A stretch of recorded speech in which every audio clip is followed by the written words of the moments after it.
सकाळच्यान आमकां कंप्लेनी येवं लागल्यो की हांगा कोण अनऑथरायज पे पार्किंग घेता म्हणून. स्वता एक कावन्सिलराक सकाळी गाडी घेवन आयले तेन्ना तेजे कडेन पयशे मागू लागले. म्हणून आतां आमी कमिशनर बी हांगा सगळे पळोवपाक गेले. पयल्यार हांगासर सगळे कोणांनी स्टॉल घातला हांगासर भायर कोण भेलपुरी विकता कोण मिरामार बिचार सगळी घाण करून दवरल्या सगळी. म्हणून आमी सगळे तेंचे आतां सगळे हे काडले. हे केल्या बरोबर आतां तेंचे पळयत जाल्यार हे बूक पळया जवळ जवळ हजारांनी पयशे ते दिसाक कलेक्ट करता. GST घेना कांय ना आमचें परमिशन ना बोटी हें करपाक.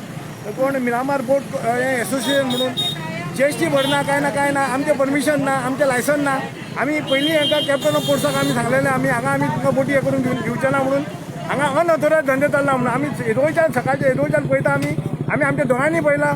सगळे लोकांक ते ट्युरिस्टांक आडयता कोण भुरगे ओडटा तांकां आनी कितें करता आमच्या बोटीन या तेंच्या बोटीन यो. बोटीन लायफ जॅकेटां ना कांय ना. फाल्यां कितेंय जर येदो लोक जर हें जालो जाल्यार फाल्यां कोण हांकां जबाबदार. हें आमी सगळें तेंची स्टॉप केलां. आमी सगळी कडेन आमी लाकडाचे ते हें आसले सगळे घालून वाटो बंद केल्ल्यो आसा. आनी इतकें आसून आमकां एक जेंगा 5-6 जाणांचे आयले आनी आमकां धमकी दिवंक लागले कमिशनराक म्हाका आमच्या इंजिनियराक धमकी दिवं तुमकां कितें दाखयता म्हणून. आतां आमी पुलिसांक आपयला आनी तांकां सांगलें तेंचेर एक्शन घेया म्हणून.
मॅडम असं घरी आणि